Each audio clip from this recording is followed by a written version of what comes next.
The finale of Rick and Morty Season 8 is much deeper than you may think. Therefore, so you can understand it better, I'm going to go over every important and hidden detail that there is, and cover the struggles of letting go of the past and accepting a new life. Cause let me tell you, doing that is definitely not so easy. So get ready, sit back, grab a snack if you want, and enjoy. The episode is Season 8, Episode 10, titled Hot Rick. It begins with Rick in bed with a woman known as Bug-Ann. After their fun together, she invites Rick to a family barbecue of hers. Although, there's a problem. She's just a fling of his, and nothing overly special to him, so he denies her invite. Ever since Rick's wife Diane originally died across infinity many years ago, he's had problems with commitment and being happy from then on out. This is even something that his daughter Beth points out once Rick is back home from Bug-Ann's place. Dad's too hung up on Mom to ever commit. Thank God for that. After both Beth and Space Beth have dunked on Rick, Jerry jumps into the conversation to support him and begins saying how great Rick is. Why are we dunking on Rick? He's been a loving dad to our family for as long as I can remember. Excuse me? Yeah, Jerry would never say that, and Rick knows this as well. So he scans Jerry's brain and finds out that his memory is messed up. It turns out that there's a being who's another version of Rick inside his mind, which is causing Jerry to have good memories of Rick instead of bad ones. Ladies and gentlemen, meet Memory Rick. Surprisingly, Memory Rick actually has a backstory to him, and will be very important to this entire Season 8 finale. So let me quickly explain who he is. Memory Rick first shows up in Season 5, Episode 8, titled Rick'ternal Friendshine of the Spotless Mort, when Rick decides to enter the mind of his friend Bird Person, and comes across his positive memories of his time together with Rick. This positive depiction of Rick within Bird Person's mind is Memory Rick. After Rick and Memory Rick spend some time together, eventually Memory Rick ends up sacrificing himself to save Rick, and Rick then exits Bird Person's mind and comes back to reality. But something went terribly wrong while Rick and Bird Person's minds were connected. Because once back to reality, Rick notices that he has a memory of himself as a child with an older version of him inside his closet. So he goes into his own mind to deal with this issue, and comes across Memory Rick. It turns out that while supposedly sacrificing himself, Memory Rick moved himself from Bird Person's subconscious mind to live inside of Rick's as a sentient memory. After coming across Memory Rick again, Rick offers to get a beer together and bring him to life. But if this was to happen, that would mean that Memory Rick would eventually become Rick. So Memory Rick suggests to Rick that he should just remember them getting a beer together instead of bringing him to life, and then that episode ends. So how exactly is Memory Rick suddenly inside of Jerry's brain in the finale of Season 8? Well, in Season 7, Episode 2 titled The Jarek Trap, after Rick gets annoyed at Jerry for assuming that he was just born smart and didn't have to become smart on his own, Rick decides to swap his mind into Jerry's brain, and Jerry's mind into his brain. Doing so leads to things, let's just say, not going so well throughout the entire episode. Wait, no! So eventually they return things back to normal and return to their own minds and bodies. Although, apparently things didn't actually completely return to normal, as Memory Rick must have snuck from Rick's mind into Jerry's sometime during the whole process, and that is why Jerry now has so many good memories of Rick in the finale of Season 8. It's because he has had a positive memory of Rick from Bird Person's mind, which is sentient, and now inside of his mind, living life and doing things which end up shifting his perception of his past memories to contain Memory Rick within them. Now that we know what exactly the deal with Memory Rick is, let's go back to the finale of Season 8. After finding Memory Rick inside of Jerry's head, Rick decides to extract him from Jerry's mind into a fake ant farm brain which he constructed for Memory Rick to live inside of. Then after doing this, while walking away from the brain with the rest of the family, Rick looks back at it with a somewhat sad face and continues on with life. This may just be a representation of how Rick is sad that he has to do things like removing positive memories of himself from the minds of people. Usually, no one really seems to view Rick all that well because of how he acts due to his intelligence. So this sad look he gives is him reflecting on how he feels that people viewing him so positively is wrong and doesn't align with who he is. He's been a loving dad to our family for as long as I can remember. Rick's great! What? He knows that this is the sad reality of how life seems to always go for him, and that he has built things to be this way for himself. You ruined Jerry's brain! He likes me now, it's awful! But that doesn't make him any less sad about it. So how will he ever make things better? How will Rick escape this life he's built for himself, which actively pushes people away from him? You don't want to get any closer than this. I'll just find something I don't like about you or get bored. Well, Rick decides to make yet another ant farm brain and enters his own subconscious mind while connected to it. While inside, he comes across his dead wife Diane at a shooting range, shooting 2 targets, which is a representation of the two of them's bond about to be killed, as Rick then decides to wipe his memories of Diane from his mind and stores them inside of the brain he just built. Dear Rick, you took the memory of Diane out of your head. You did this to be more emotionally open. Don't at me. Diane's death is the primary cause for Rick being so closed off and unable to accept happiness, so he believes forgetting her will fix things. At first, it seems that this idea of his is a success, as he now is in fact more open, and decides to take up Bug Ann on her previous offer of going to her family barbecue. Except, he's now become so open that this happens while at the barbecue. You've known my daughter a long time, eh? I have, though Bug Ann and I have only been hooking up for a few months. What? I didn't know your species had ritualistic honor-based duels over premarital As Rick is now about to duel Bug Ann's ex-boyfriend, her dad says this. If you yield, you admit you are incapable of love and commitment, only capable of meaningless, dishonorable.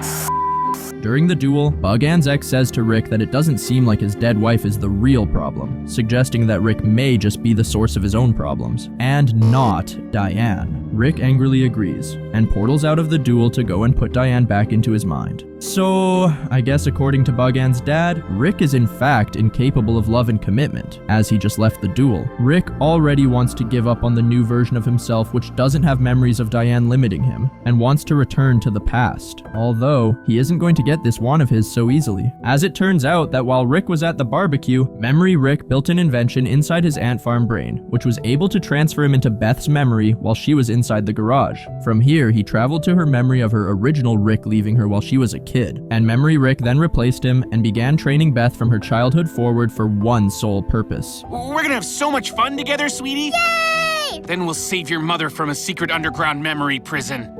Yay? Memory Rick continued to travel through Beth's memory, traveling through her past in order to restructure her memories to have him within them, brainwashing her to believe that her life's purpose is saving Diane from Rick's fake brain. Mom is trapped in a box in the sub-basement. I'm the only one who can save her. This is how we stay a family. Because of this brainwashing, Beth of the present breaks into Rick's lair and hooks herself up to the fake brain with the memory of Diane inside. This allows Memory Rick to rescue and get back together with Rick's memory of Diane, and they then leave the fake brain together to live within Beth's memory. During this, Space Beth comes to the lair to check on Beth.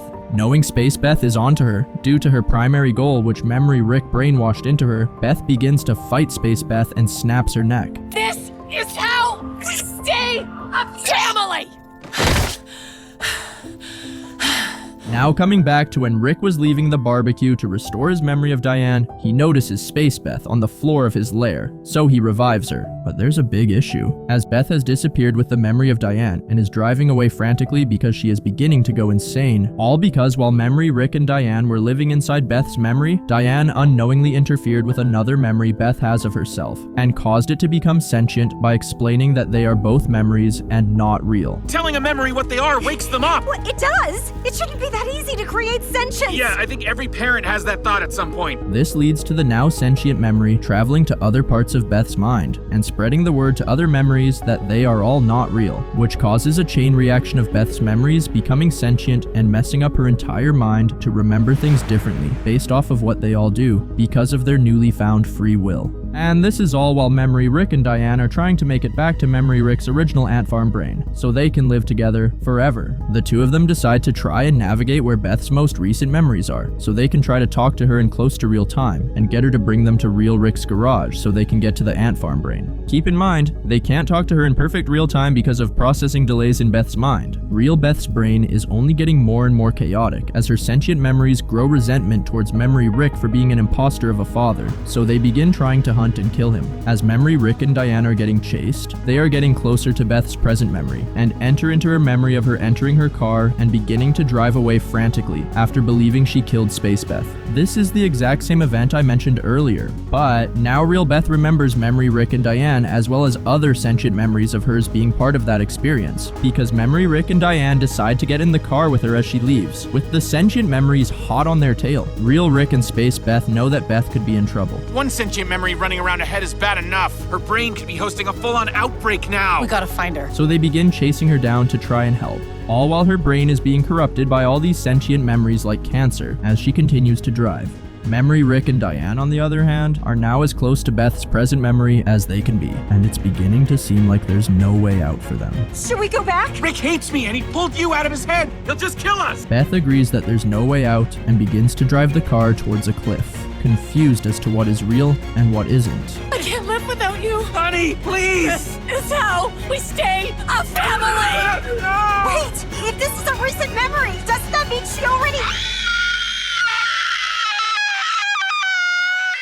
Luckily, this isn't the end for the real Beth, as Space Beth and Rick save her from falling to her death. Except although Space Beth just saved her, Beth still tries fighting her because of how confused she is with everything. Eventually she tires out and collapses, wanting to end it all. And Rick comes to comfort her while still being more emotionally open due to Diane not being in his head. I wasn't there for you, and someone took advantage of that, but I'm here now.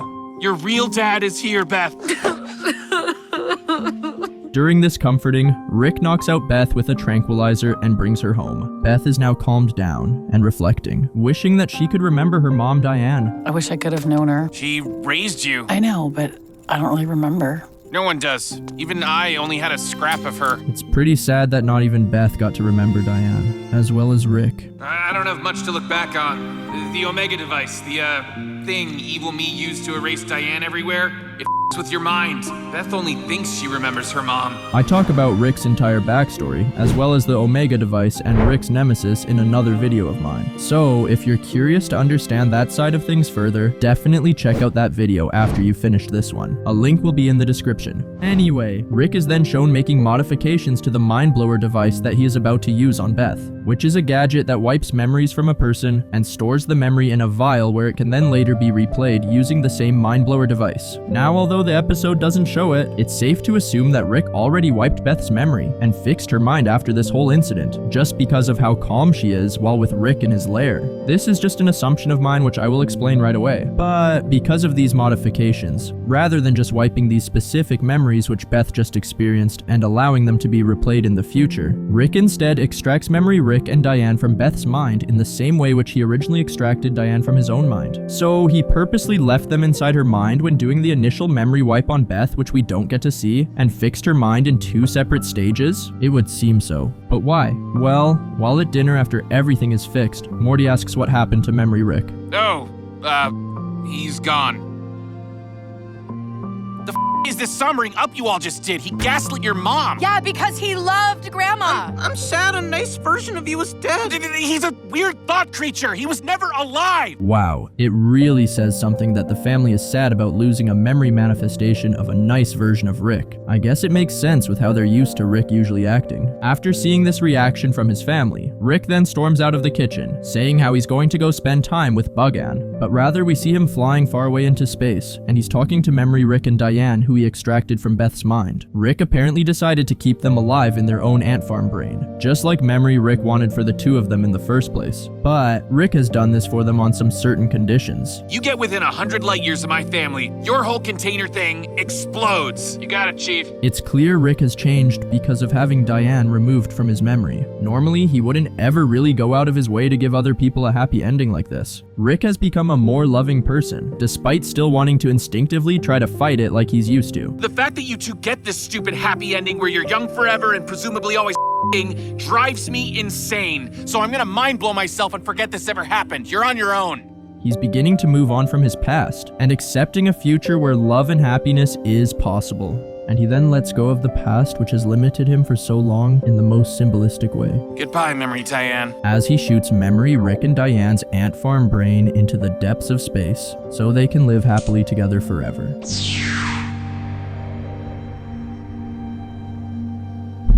As they disappear, he checks his text conversation with Bug-Ann. There's only one message, and it's Rick saying hey 3 hours ago. He probably sent this to her when he left the family's dinner, hoping she would respond while he gets rid of memory Rick and Diane. The fact that it's the only text he's ever sent her shows that he's finally wanting to be more open after many months of things being unserious with her, and potentially even wants to find real love, instead of just short-term pleasure, like what their relationship had been for many months. Sadly, it seems that Rick's attempt to change the relationship with Bug-Ann is too late. and she's probably not responding to him. Rick let the old version of himself lose her, the version of himself that was emotionally unavailable and hung up on the past. Because technically, he still has had some memory of Diane ever since wiping her from his mind. That's all because of the sticky note which he left himself. The very act of letting himself know that he removed her from his memory has slightly kept her as a concept within his mind, and has limited him from completely letting go of the past. The fight between Rick and Bug-Ann's ex was symbolism of Rick fighting to align himself with a new future, one where he is emotionally available, and can experience love and happiness while no longer letting the past control him. Unfortunately, he lost that battle by fleeing to put Diane back in his head because of his slight memory of her due to the sticky note. At that point in time, he wasn't ready to accept a new life. You admit you are incapable of love and commitment, only capable of meaningless, dishonorable. But although he may have lost that battle, Rick didn't lose the war, as the events of this episode resulted in Rick having a deep connection with his daughter, the first deep loving connection he's had without his memory of Diane limiting it. Although he still had slight memory of Diane from the sticky note, Beth isn't a romantic interest like Bug-Ann is, so there was no conflict preventing him from showing her love, and Rick was finally able to experience love in some form, openly loving his family. Rick knows that all Ricks are the same being, so when he saw Memory Rick being able to experience love, after that never being the case for any other Rick, he knew that love is possible for himself. When he shot Memory Rick and Diane into space, it was symbolism of him not just letting go of Diane in the past, but using his letting go of the past to plant a seed within his own universe. A seed that represents himself being able to find love and happiness, hoping one day that a similar happy ending like the one which Memory Rick and Diane got will find its way into his own life after he erases the memory of him planting this seed from his mind and returns to his daily life, likely with his memory of Diane completely gone. Through the events with Bug-Ann, Rick found out that trying to heal for others is not the solution, so now he must heal for himself. In the finale of Season 7, Rick said this, "Goodbye, Diane." but now in the finale of Season 8, he is not just letting go of the physical manifestation of Diane, but rather the entire concept of her. Goodbye, Memory Diane.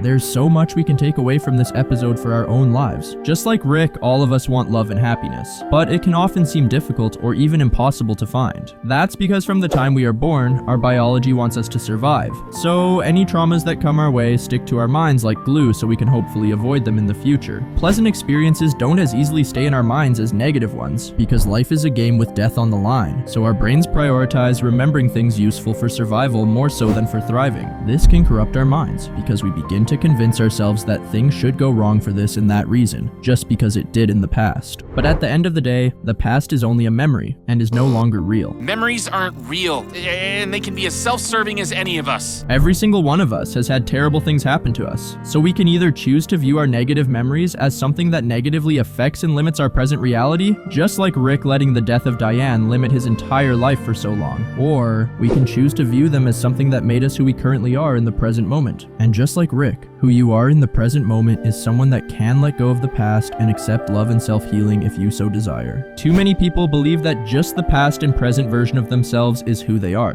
but no, you are your present and future self, with memories of your past. Past memories are as self-serving or self-destructive as you want them to be. And just the same as having past memories, you have memories of the future and the power to choose to remember your future self as someone who never recovered from past traumas, or as someone who has let go of the past and found love and happiness.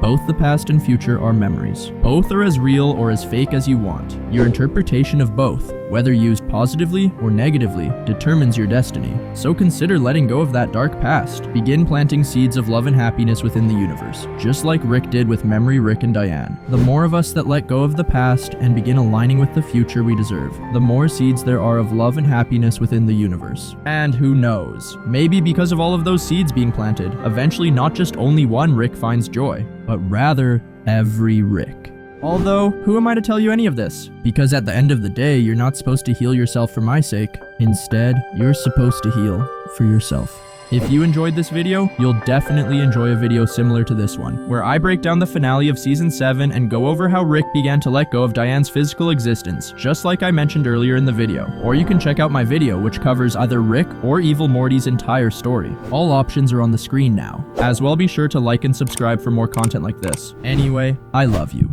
Have a good one.